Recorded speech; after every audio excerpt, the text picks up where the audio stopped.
And good afternoon, everybody. Um, my name is Matt Patchen, and I am the operations business analyst for the state of Texas. And I am going to take you on a tour of our Connect resident portal today. So, what we're going to do is just move on to the next slide, look at a quick agenda.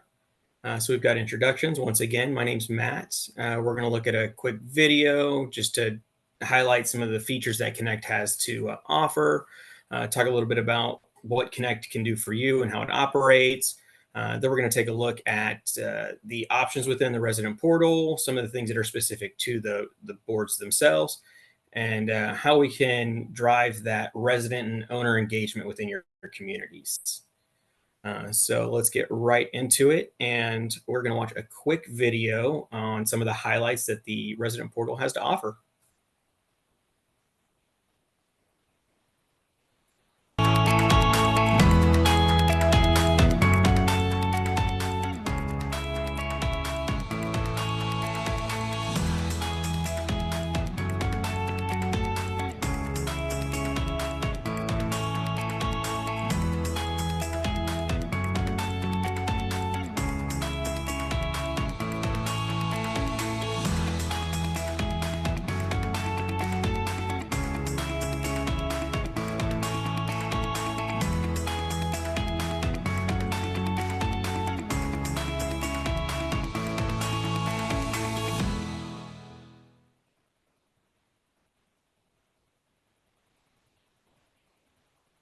Very, very exciting stuff. It is a fantastic tool and it does so much for you on just such an easy platform.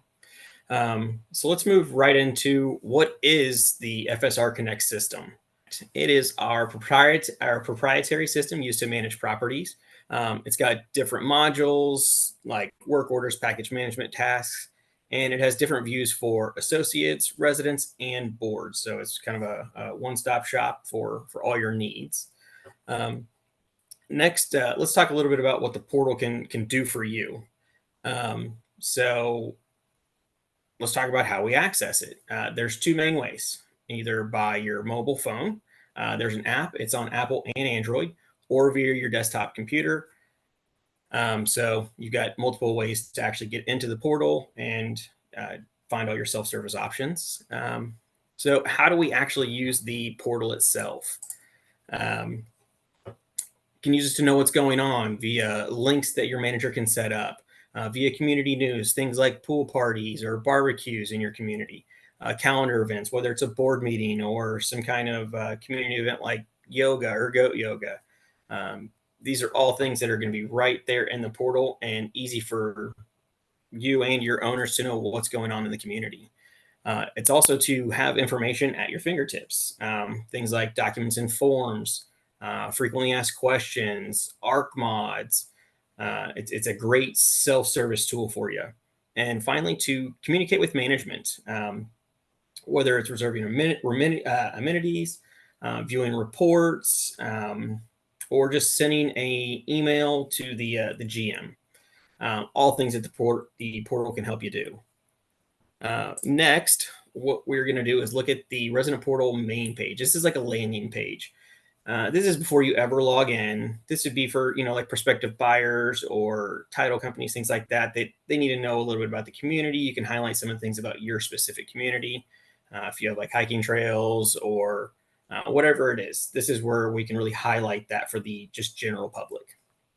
Next, we're going to get into the resident portal itself. And this is where we log in, and this is going to be something that only owners and the board members can access.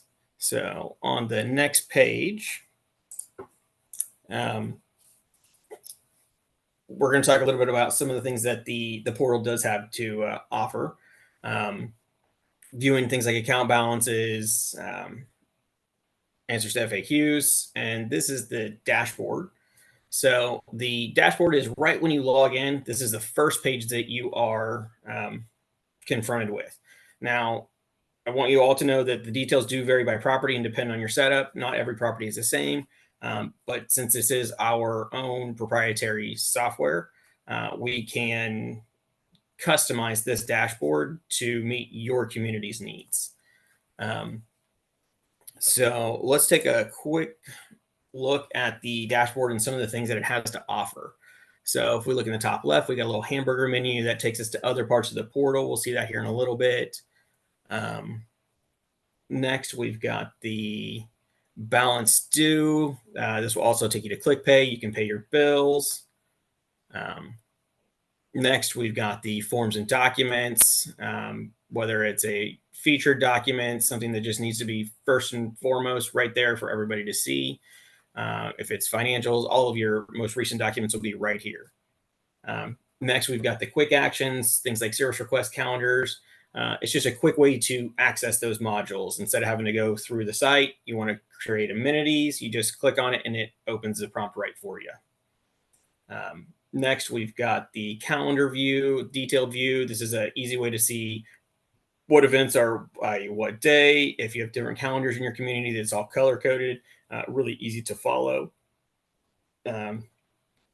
Next, we've got important links, and these would be things that you as the board might want just added to your portal itself.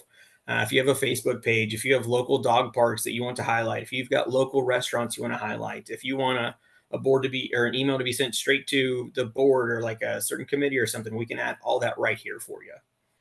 And last but not least, we have the FAQs, or frequently asked questions. And these are those things that as owners log in, we've seen, hey, this question is asked the most, so let's go ahead and just highlight it for everybody as they do log in. Once again, the details do vary by property. It's whatever your property needs to be set up as, that's what we will customize it to. So now we're going to look in that little hamburger menu. So those three lines at the top left of the screen, and we're going to see a few options. So we see dashboard, my account, community, services, and help. What we're in right now is my account. And the first tab that we're going to see is my profile. This is where owners can come in, they can set their contact information, change their password, change their login email, update emergency contacts, all of those things that are just vital to the owners to be able to do. Next, we are going to get into the communication preferences. And this is where owners can get in and say, hey, I want to only receive emails, or I only want to receive letters, or I only want to receive text. This is where they can come in and they can set that preference themselves. We make it really easy for everybody. After that, we've got their My Balance tab. My Balance tab is fantastic. It shows their account number, whatever their balance due is. If they hit Make Payment, it takes them straight over to ClickPay, where they can set up a one-time payment, set up recurring payments, whatever they need to do. It's right there in ClickPay. And then below that, you see the transactions, and that's going to be where the whole history is for that unit. So if they've received fines or their assessments, all of those charges will be right there for them to see, all of that historical information. Moving on, we are going to get to the violations. And on the violations tab, they're going to see any active violations that they have going right now.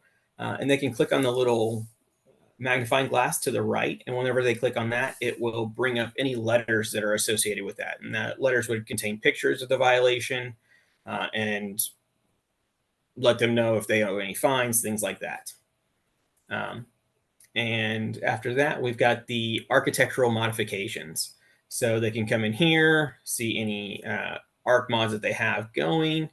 They can see the status of it, if it was sent to the committee, received, approved. If they want more details, they can click on the magnifying glass once again, and it will take them over to our third-party vendor, SmartWebs, who we've got an integration with their system, and they can respond to committees, get more information, provide documents, things like that. And everything that happens at SmartWebs is directly sent back to our system, so it's always going to be as up-to-date as it can. Moving on, we're going to get to the community section. And within the community section, we've got two areas. We've got the calendar. This is just a little bit more expanded view of the calendar. It shows, in this case, we've got 3 different calendars. Like you could have a board calendar, a committee for this calendar, an events plan, whatever your community needs, we can set it up and we can customize it for that.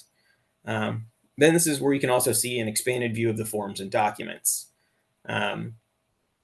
You can search for the forms and documents. There's a search feature. You can find them by minimizing the categories you don't need. If you're just looking for financial documents, you can just click on only the financial documents check mark on that left side and pull up just what you need. Moving on. So continuing right on, we just talked about the community tab, which contained the calendar and the forms and documents. Next, we're going to move over to the services tab. We're going to start off looking at the amenities. And within this tab, owners can come right in here. They can make a reservation for whatever it is. If it's a pavilion, a pool, a clubhouse, tennis courts, whatever type of reservations your community might require, we've got them here. And it's very easy to make the reservation. They select their date, time. The system will automatically tell them what days and times are actually available to them. It won't let anything double book. And then as soon as it is submitted, an email is sent right over to the manager, and then they can approve or deny it. Or if you have auto approvals, whatever you need, we've got pretty much full customization access to that. So the amenities is a really, really great and easy module for owners to utilize. Next, we've got the service request. So service requests would be things for, most communities. If you've got irrigation up front, things like for the community themselves, we can customize those categories to be like irrigation, or if you have 911 phones, whatever it is, we can customize those categories in the system, once again, to your community's needs. If it's something that they want to submit violations, we can even put that in there, so it would create a work order to let the manager know, hey, a violation needs to be created. We really have a lot of flexibility there. And from this page, they can go in and they can add more service requests. They can see the status of their current or past service requests. And when they do it, they can add pictures, they can add documents, everything right there. It's very, very pleasant experience for them. All right. Next, I got to remember I'm driving now. We've got the help page, and within the help page, it's exactly what it sounds like. A little bit of general information about the manager, the management company itself. We've got a smart search. So if you're wanting to know anything about like payments or whatever, you just come over here, click payment, and it will automatically pull everything with the keyword of payment in there for you. And it's got all of the frequently asked questions. So those things that, like I said, people ask, we found that they ask a lot. This is where they can go in and they can find those. All right. And here's a view that only you as board members are going to see. So now if we look over on the left side, we see this extra little board view icon here. As soon as you become a board member, the system will automatically grant you this access. And what this does is it provides you a few things.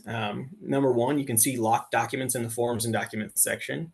So if you see this little lock next to a document, that means it's something that only you as a board member can see. Think of like financials with like a delinquency report, something that we wouldn't want homeowners to see. You can see specific information in the directory for homeowners. And like I said, there's different reports for things like violations, service requests, pets, resident inquiries, whatever needs to apply to your community, we can set those reports up for you. I'm going to highlight two reports here, two of our main ones that we probably see. First is going to be violations. And this is the summary view, and it's just a nice visual of everything that's happening within your community as far as the violations go. You can see kind of that high level breakdown. You can make changes to the dates and cut the information up whatever way you want. It's just a really nice way to look at the information. If you want a little bit more granular view of it, you can come over to the details or report view. And within that, you can say, oh, I want to see things by like a last inspection date, or maybe by a certain category or subcategory, or by like a certain action, like first notice or second notice, or by a certain address. You can see all of these things and filter them down. And say if you wanted to see like the letters in the picture that had been issued for those violations, you can come over and you can click on the magnifying glass, and you can see all of the violation letters that have been assigned for that violation to that unit. Next, it's going to be the service request board report. So this is going to be the summary again. Um, it's just a nice way to visualize the data, very high level, just to say, okay, we can see the general health of our community and not have to get into the weeds of it all. Um, Next is going to be how do we drive engagement to the resident portal? Well, there's a few different ways that we found. Events, pool parties, open meetings, etc. Anytime that you or your manager is getting together with your community and your owners, that's a great time to push the resident portal.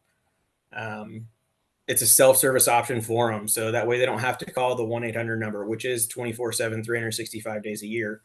Um, but if they want to get on their computer and just find the answer themselves, they absolutely can. Announcements, emails from GMs, just part of conversations, word of mouth, owner to owner, board member to owner, friend to friend. Get the word out. Hey, there's this great tool that you can be using. And then we've got a place to learn more. There's a website for residents to visit, and they can learn more about the actual portal itself. And there's also a link for them to register. And even if, sorry, I can't see that. Even if residents don't have their email listed in Connect, they can first have their email added by calling the customer care team. Once it's added, then they can register for the portal. It's very quick, and the customer care team can actually help them and walk them through that registration process. It's very, very simple. Again, here's a little QR code. If anybody wants to scan that, I'll leave it up for 30 seconds. This will take you directly to the Connect Resident Portal desktop site, which is just portal.connectresident.com. If you've never logged in before, you'll want to hit the create account option in the bottom right, and then just create your account. It's going to ask for a little bit of information. It'll send you a code via email. You put the code in, you'll set your password, then you'll log in and link your unit to your account, either by your address or by your account number. The whole process probably takes 3 to 5 minutes, depending on how long it takes the email to get over to you. It's super simple.